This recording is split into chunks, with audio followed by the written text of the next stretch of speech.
പുതിയ ചിന്ന ചിന്ന ആസ വരുന്നു, 25-ാം തീയതി അനന്തൻകാട് വരുന്നു.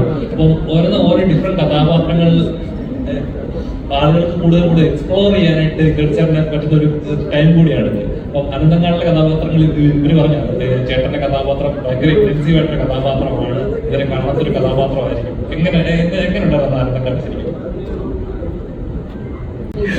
ഇതുപോലെ ഭാഗ്യത്തിന് ഇങ്ങനെ മുരളി സാറിനെ പോലെയൊക്കെയുള്ള ബന്ധമുണ്ടല്ലോ. സാറിൻ്റെയൊക്കെ ഒരു കഥാപാത്രം എത്ര ചെറുതായാലും അതങ്ങനെ ജീവൻ തുടിച്ച് നിൽക്കും.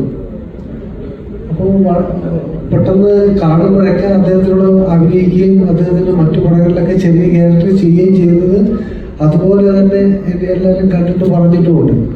അപ്പോൾ കാണുമ്പോഴൊക്കെ പിന്നെ പറയും, ഒരു വലിയ ക്യാരക്ടർ വരുന്നുണ്ട്, ഒരു വലിയ സാധനം നോക്കി ചെയ്യണമെന്ന്. അങ്ങനെ ചെയ്തതാ അനന്തൻകാട്.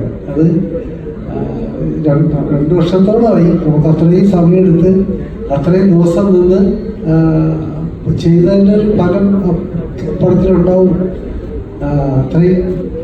അത്രയും കരുത്തുള്ള ഒരു എന്തോ പറയും ജീവൻ പുറമെ പുറമേയുള്ള കാഴ്ചയിലില്ലെങ്കിലും അകത്തത് നിറച്ച് വന്നിട്ടുണ്ട്.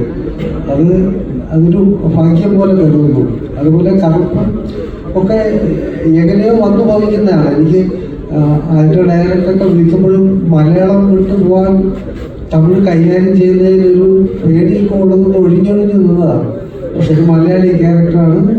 അത് മലയാളിക്ക് വന്നത് പറയാൻ പറ്റുന്ന തമിഴ് മതി എന്നൊക്കെ പറഞ്ഞ് പോയതാണ്. അപ്പോൾ ഇങ്ങനെ എല്ലാവരുടെയും ഒരു സ്നേഹവും സഹായവും കൊണ്ടൊക്കെയാണ് നല്ല കഥാപാത്രങ്ങൾ കിട്ടുന്നതെന്ന് കരുതുന്നു.